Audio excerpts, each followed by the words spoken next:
ሰላም ጤና ይስጥልኝ የቻናላችን ቤተሰቦች። ኮንክሪት አዛችሁ ሳይበቃችሁ ቀርቶ ያውቃል? ወይም ደግሞ በጣም ተርፎባችሁ ተደፍቷል? ብዙ ጊዜ ኢንጂነሮች የሚሳሳቱት እርጥብ ኮንክሪት ሲደርቅ መጠኑ እንደሚቀንስ ስለሚዘነጉ ነው።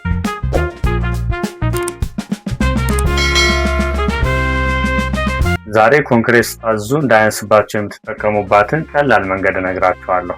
ደረቅ ኮንክሪት ከእርጥብ ኮንክሪት ጋር ቮሊዩሙ ሲነጻጸር እኩል አይደለም። ያንንም ለማካካስ ኢንጂነሮች ምንን ይጠቀማሉ? ከ40 እስከ 60% ዌይት ቮሊዩም ላይ ይጠቀማሉ፣ ለድራይ ቮሊዩሙን ለማምጣት ማለት ነው። ከ40 እስከ 60% እንደየሀገሩ ስታንዳርድ ይለያያል።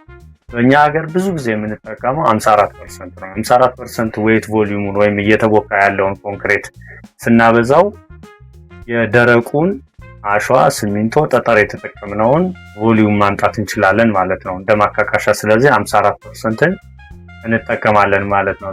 ማንኛውም የኮንክሪት ስራ ስታክሉ የምታገኙትን ቦታ መጠን ወይም ዌይት ቮሊዩም ሁልጊዜ በ1.54 ማባዛት ነው ማለት ነው። ለምን? ምክንያቱም ሲሚንቶ፣ አሸዋና ጠጠር ደረቅ ሲሆኑ በውስጣቸው አየር አለ። ውሃ ሲጨመርባቸው ግን የአየር ወጥቶ መጠኑ ይኮማተራል ማለት ነው። ይህ 1.54 ድርቀትንና ብክነትን ኦር ሽሪንኬጅ ኤንድ ዌስቴጅ ለማካካስ የሚረዳን ሩል ኦፍ ታምብ ነው ማለት ነው። ለምሳሌ C25 ኮንክሪትን ብንወስድ ለC25 ሬሾ 1 ለ2 ለ4 ትምህርታና የምንጠቀመው መጀመሪያ እርጥብ መጠኑን ወይም ዌይት ቮሊዩሙን ለምሳሌ 10 ኩብን ብንወስድ ወደ ደረቅ በመቀየር 10 ሲባዛ በ1.54 እናደርጋለን ማለት ነው። ይሄም 15.4 ኩብ ጠቅላላ ደረቅ ግባት ኦር ቶታል ድራይ ቮሊዩም እናገኛለን ማለት ነው።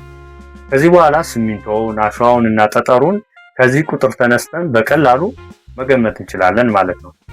በሚቀጥለው የግንባታ ስራዎቻችሁ ላይ ይህንን ቁጥር እንዳትረሱ። እንደዚህ አይነት ፈጣን የኢንጂነሪንግ ዘዴዎችን ለማወቅ ፔጁን ፎሎ እና ላይክ አድርጉ። በኮንስትራክሽን ዘርፍ ለሚሰሩ ጓደኞቻችሁ ሸር አድርጉላቸው። ይመቻችሁ።